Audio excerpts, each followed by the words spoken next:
What's going on, everybody? Welcome to Fight Network's Downtown Studios. I am John Ramdeen alongside Robin Black, and we're talking about Jorge Masvidal after getting that incredible stoppage victory over Donald Cowboy Cerrone. What do you think's next for this American top team guy?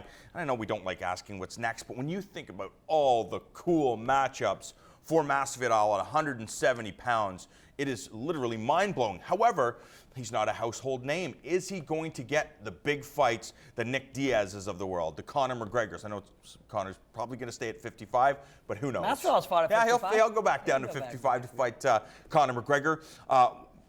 Why aren't people jazzed to fight Masvidal?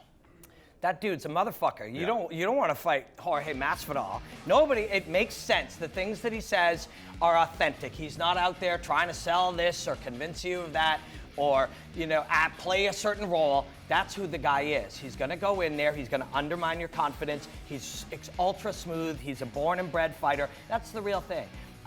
And so you would be intimidated. Also, there are the elements of your own strategy of your career. If I'm Damian Maia, it's like, God, I just got to the top. I'm right where I should be. I'm going to make, potentially pay-per-view points if I fight.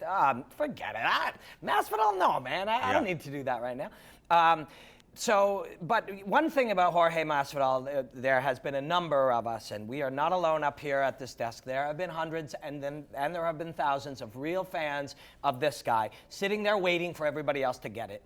And all it takes is one great breakout performance and showing who you really are. That's the other thing. It wasn't like he went up there with a certain thing to say or do or act. We saw who the guy was as a fighter and as a man, and we became very interested in him. And I think that's a cool lesson for all the guys out there, whoever you are. You don't have to push it. In fact, if you try too hard, everybody's going to smell it. Go out there and get better and better and start really wrecking people and be your own guy. And eventually people can catch on, and eventually they will catch on. When you think about Masvidal and the way he matches up with his teammate Tyron Woodley, we know that because of the money that's involved, some of these teammates will be willing to fight each other. How he matches up with Tyron Woodley or the potential future champion Stephen Wonderboy Thompson, how do you like those matchups? Those are very interesting. Woodley is a power guy, and he lives and dies by it, and he dies very, very, very rarely. He has built an entire game around speed and acceleration and fast twitch muscle, and combined it with really smooth, beautiful technique and a good mindset. And but that's the hammer always. And for Masvidal, he floats around you. He tries to use an old school martial arts mentality of using that against you, like Stephen Thompson does. He matches up beautifully with Tyron Woodley. We don't know who wins or loses, but the matchup itself, the way that they both end up in a fight, that they can win exactly the way they fight.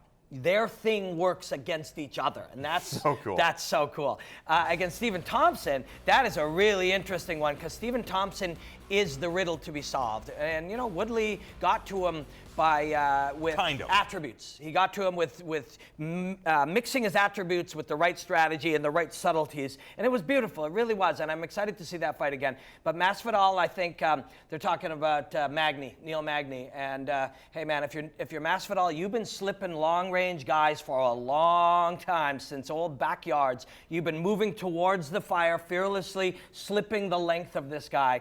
And I like his chances against Neil Magny. So Masvidal, he understands his position at 170 pounds. I guess I didn't convince enough people with the Donald Cerrone win. He clearly wants a bigger fight than Neil Magny, but I guess the way that you make it known, you defeat Donald Cerrone the way you defeat Donald Cerrone. You go out, you smoke Neil Magny. Hopefully that will get you your title shot. If not, just keep knocking down the big names. And there is the reality of, Woodley and Stephen Thompson are here, and whatever's going on down there, if you're not there, you must be beating up guys at the level below. And that applies to both guys, because Neil Magny can't quite get the respect that he deserves either. So if he can go out and take out a guy who's on a roll that we all understand now, we all understand what Jorge Masvidal is. If he can, and in my opinion, Jorge Masvidal is one of the toughest outs at 170 pounds right now. He's getting better and better. He's getting more comfortable in his own skin, which he's been comfortable in. Okay, so what does that mean? Like, can you explain that? Because we see a guy who has been comfortable. You never feel the stress of Masvidal in there, to the point where it's like, okay, how come he isn't turning things up? And I think that's the thing. Who he is a ravenous fighter. He wants to win. He wants to slay you. The goal is to go in and beat you down. And when he was fighting the Ben Hendersons of the world and losing split decisions, that was the part of his skin and his identity he wasn't quite embracing. He was just missing that little bit of foam on the outside of his mouth. You know what I mean? Flowing smoothly and executing beautifully, but he just needed that little foamy mouth just to touch, and now he's got it. Jorge Masvidal, so many cool fights. Will we see him take on Neil Magny and that incredible reach? 170 pounds, one of the must-see divisions in all of mixed martial arts.